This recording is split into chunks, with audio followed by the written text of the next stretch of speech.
So welcome all. It's nice to see the names and hellos streaming over there with the comments.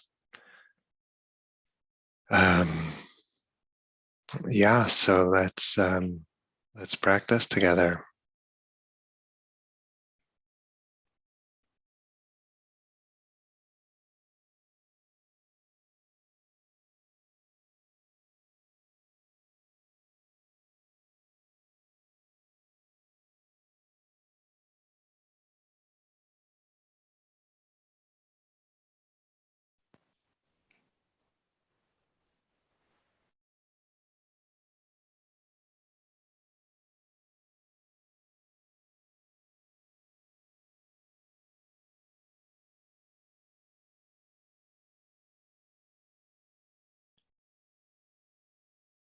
So taking some full deep breaths.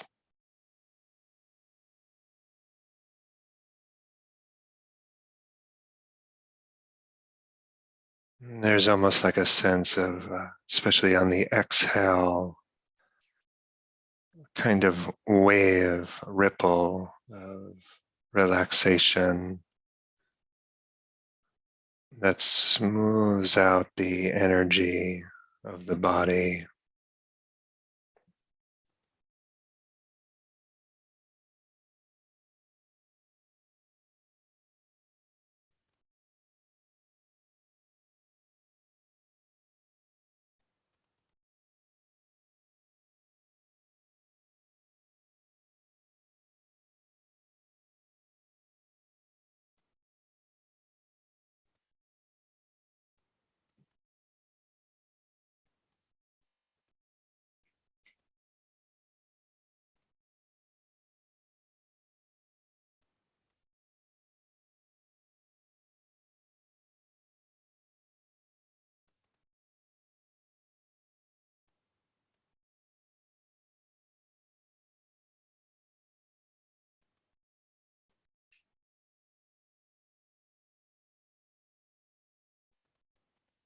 So this kind of breathing, we're making sure the breath gets into our belly,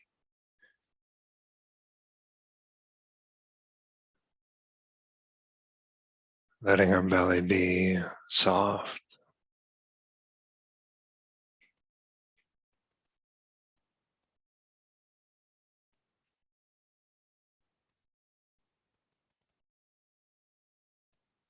Letting our face be soft.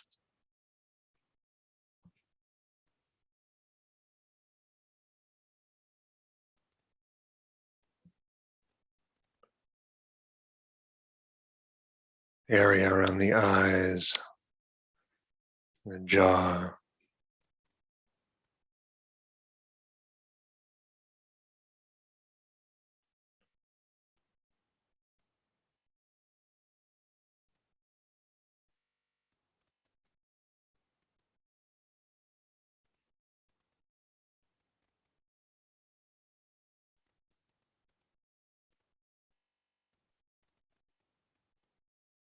Shoulders hanging loosely.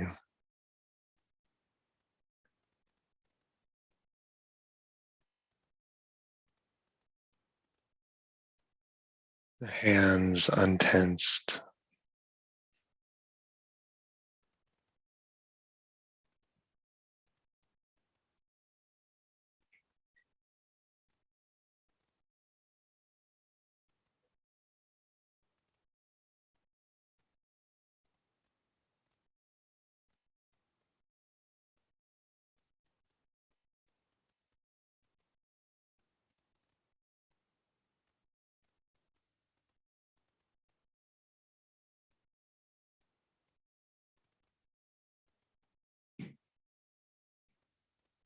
Suffering usually arises as a kind of increase density somewhere in body, mind.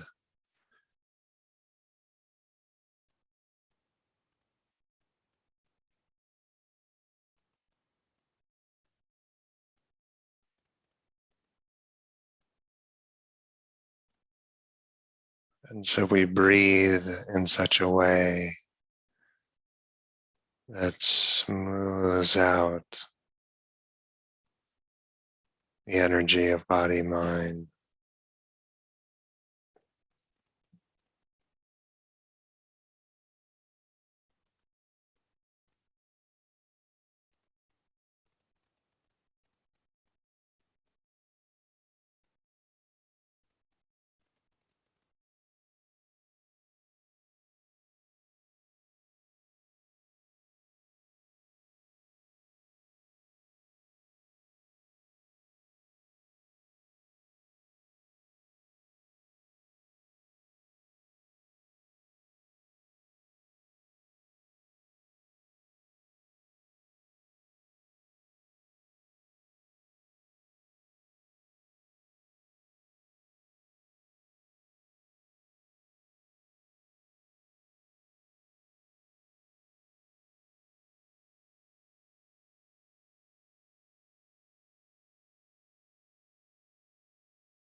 We're not asking our breath to resolve the complications of our life,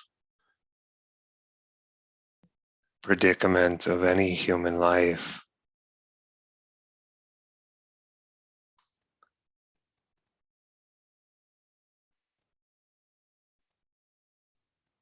We're just using the soothing ripple of the exhalation so as to suffer a little less right now.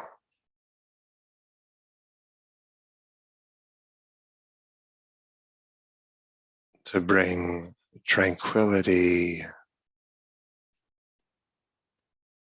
and a brightness right now.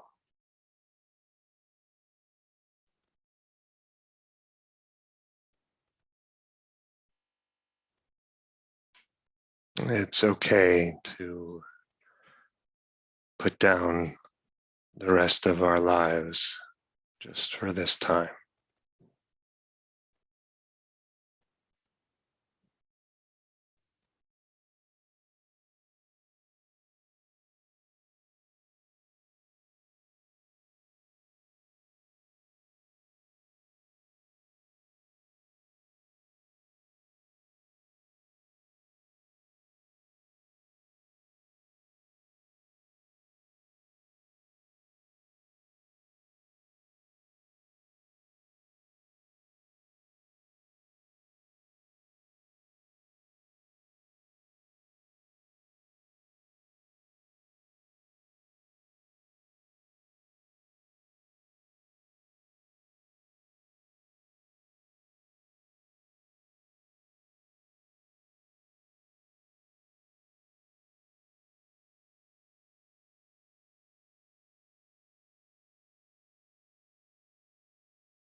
affect, kind of emotional circuits in our body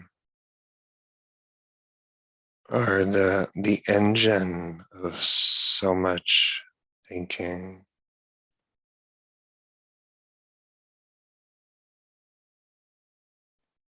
There's a kind of pool of energy, increased density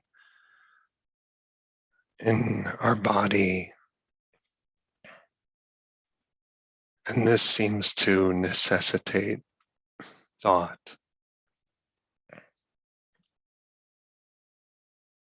We need to, it's like our mind needs to understand this little whirlpool of density in our body, in our feeling life. Yeah. And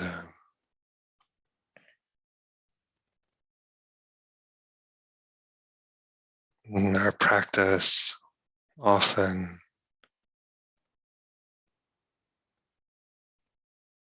is just to smooth out the energy of our body, to breathe into it patiently, to commit to being softened by intensity rather than hardened by it.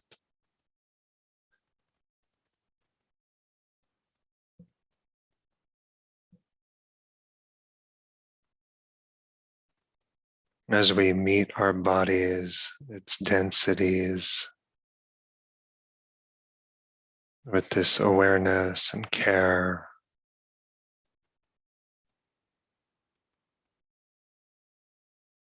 the whole realm of thinking feels less urgent.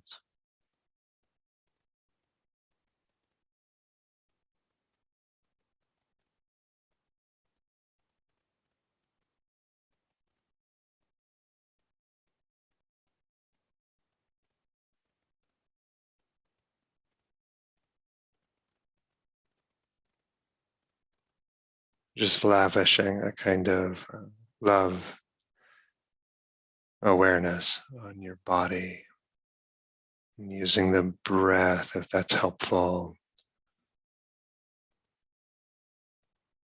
in unifying the field of the body, smoothing out the densities.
Okay.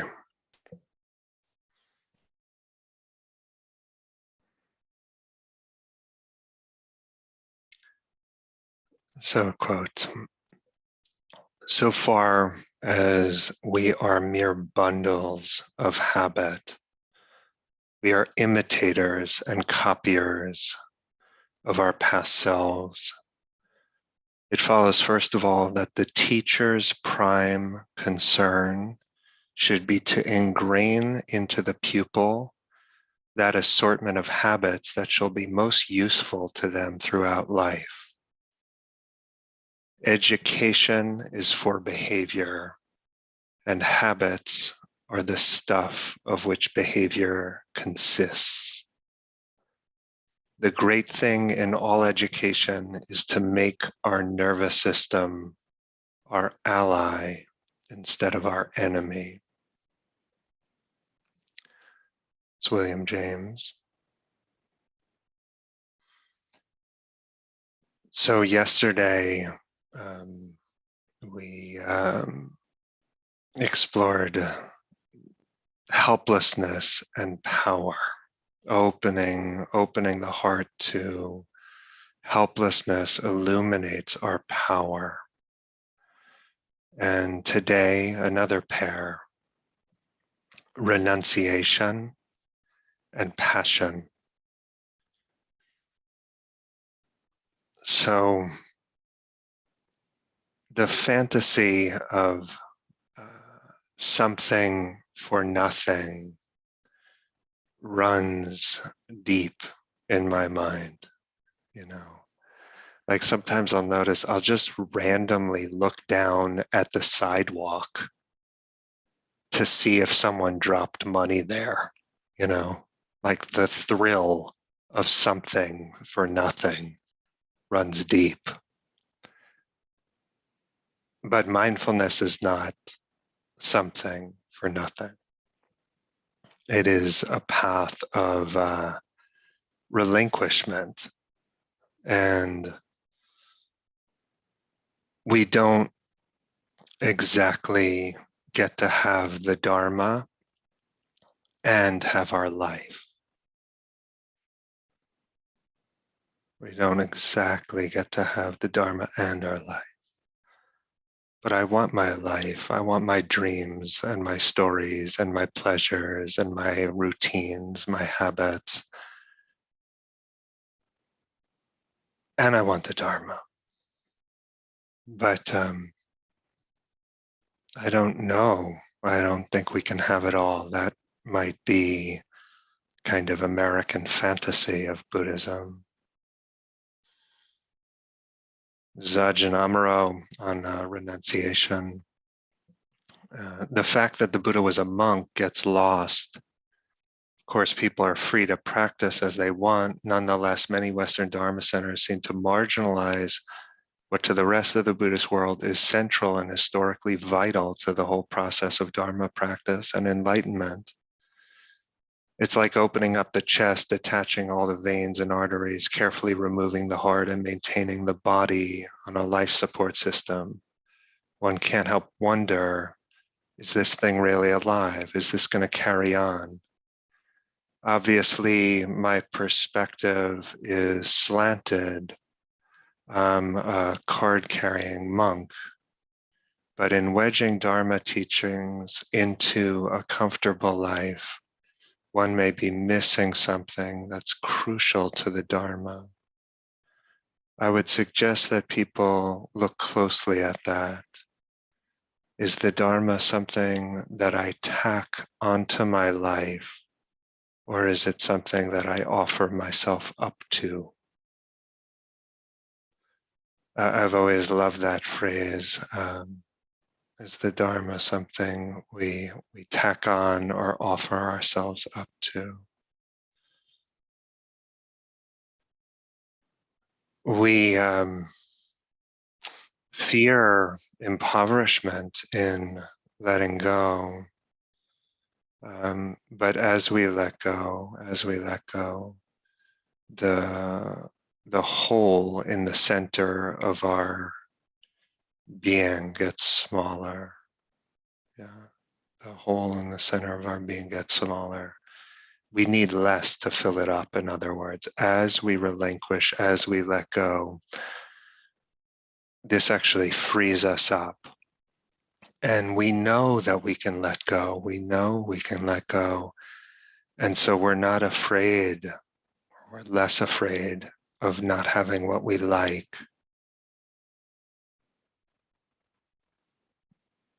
I think we Vipassana practitioners are perhaps a little too vigilant about pleasure. You know, it's like at the slightest sign of pleasure, we say to ourselves kind of like, oh my goodness, like don't get attached, don't get attached. Yeah. And so there's a certain kind of almost defensiveness against pleasure in our practice, in our lives.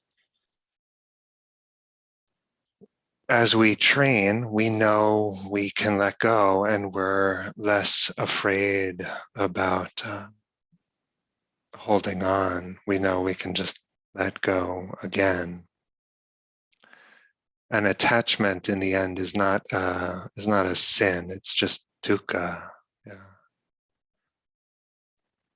I remember a friend, a kind of wild, brilliant Dharma friend, emphasis on wild, you know, saying that the meditative path is parasympathetically biased, yeah. Biased towards the tranquilizing side. But this path is enlivens and brightens us rather than flattens us. And all this letting go, this renunciation, frees us up to enjoy pleasure and goodness more completely.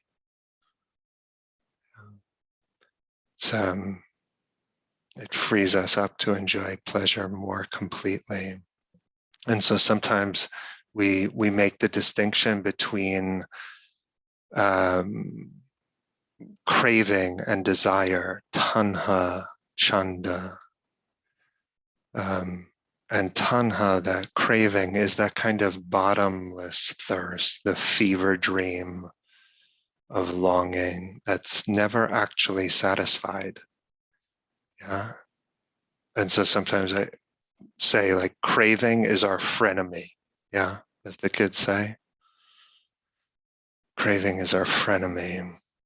But what distinguishes desire from craving is that desire can actually be satisfied. In desire, in longing, we're actually not asking too much of pleasure. We're asking just right. Now, this path is a path of dismantling craving. But as we do that, as we work to dismantle tanha, sometimes chanda gets squashed too. And as we let go, some of the drivenness, the desperation around pleasure is gone. And so we can actually enjoy. We can actually enjoy. And I talk about equanimity with unpleasantness a lot.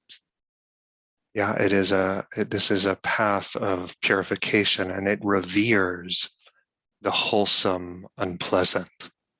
The wholesome unpleasant has a kind of reverential place on this path.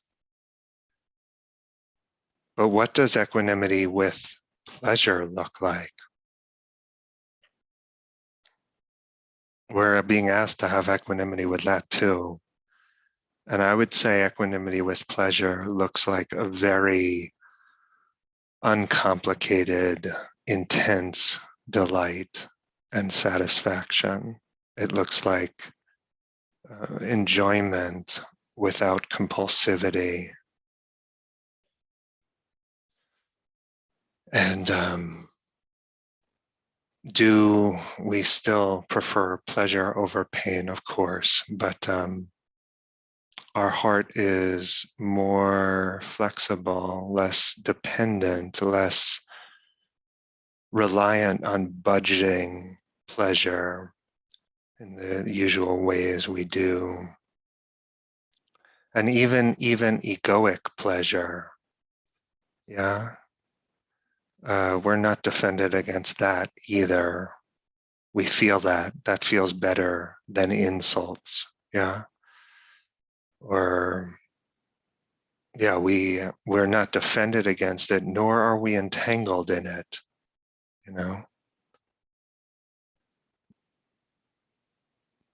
A big part of Dharma is about de-shaming suffering, pain. Yeah, we were so moralistic. Anytime we feel pain or kind of run into the First Noble Truth, we're moralistic about it. We make it mean something about our being. And so a lot of Dharma practice is about de-shaming pain, but it's also about de-shaming pleasure. And that's a tender zone for exploration because we are exposed in our desire, we are exposed in our pleasure, in our dependence and our need and our longing. We're less self-contained and more, there's a vulnerability in that too, if we're doing this consciously. And we start to free ourselves up, to loosen up. We become alive in our pleasure. We ask our pleasure only to do what it can do and not more. And so this gesture of relinquishment, of renunciation, of simplicity actually frees us up in some deep ways to enjoy deeply. And when pleasure comes, it is satiating, it supports us, it provides a kind of, sort of resource from which we can draw when our next task is to have equanimity with the inevitable difficulties of a human life. So relinquishment frees us up to enjoy. Offer this for your consideration and pick up what's useful, leave the rest behind. I'm gonna go check over there on the chat, which I saw was active during his comments, see what's happening.